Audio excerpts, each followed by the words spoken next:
So आज current अफेअर्सपासून सुरुवात करणार आहे मी. आज करंट अफेअर्स करणार आहे. करंटमध्ये जर लास्ट इयरला जर पाहिलं तर सप्टेंबरला परीक्षा झाली होती ही मेन्सची गट क ची.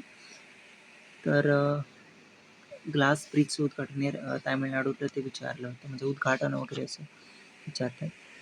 हा पुरस्कार याच्यावर गट क प्रीला पण आता पुरस्काराचा प्रश्न आला हा. सो 24ला विचारलेला आहे, म्हणजे 1 वर्ष आधीची न्यूज आहे.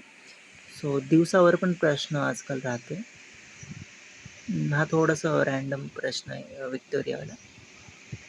हा पुरस्काराचा एक आहे, सो पुरस्कारांकडे पण लक्ष दिलं पाहिजे. हा मला वाटतं 1 वर्षाच्या आतलाच हा प्रश्न आहे. राजकीय पक्ष हा एक प्रश्न आजकाल विचारतात. हा सेंगलवाला जुना आहे प्रश्न, बराच जुना विचारतात. आणि हा पण बघू शकता, हा थोडासा ऑड क्वेश्चन आहे. पण सप्टेंबरला एक्झाम झाली, सप्टेंबर 25ला, आणि जवळपास 1.5 वर्षापेक्षा जास्त आधीचा आहे हा प्रश्न. एखादा असा प्रश्न जुना पण विचारतात. बाकी अर्जुन पुरस्कार 1 वर्ष जुना, आणि हे जानेवारीतलं, म्हणजे त्याच वर्षाचा प्रश्न. सो जवळपास मोस्ट प्रश्न तर असे की 1 वर्षाच्या आतलेच प्रश्न विचारतात. सो सिलेबसमध्ये घटना निर्मितीचा पॉईंट आहे, तर तो मी आता स्टडी करणार आहे. तर PYQ पण आपण पाहूया. आता लास्ट इयरचा पेपर जर पाहिला तर संविधान सभेबद्दल हा इथे प्रश्न आहे, म्हणजे सिलेबसनुसार प्रश्न विचारला गेलेला आहे. आणि इथे पण मसुदा समिती, म्हणजे 2 प्रश्न आलेले.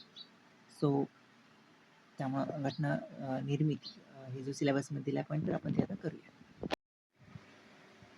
काल 8 तास स्टडी केला मी 1 एप्रिलला, आणि आजही 8च तास इतका स्टडी झाला आहे.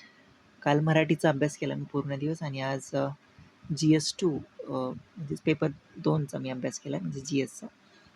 आणि त्याच्यामध्ये चालू घडामोडीचे 3 तास मी अभ्यास केला. आणि घटना निर्मिती, प्रस्तावना, फंडामेंटल ड्युटीज आणि महत्त्वाची कलमे, हे महत्त्वाचे टॉपिक्स जे आहेत सिलेबसमध्ये, तर ते मी आज कव्हर केले. पॉलिटीचे आणि इतिहासाचा वृत्तपत्र हा टॉपिक, त्याच्यावर प्रश्न राहतो, तर तो पण एक टॉपिक मी आज केला. आणि त्याचे थोडेसे नोट्स पण मी काढलेत.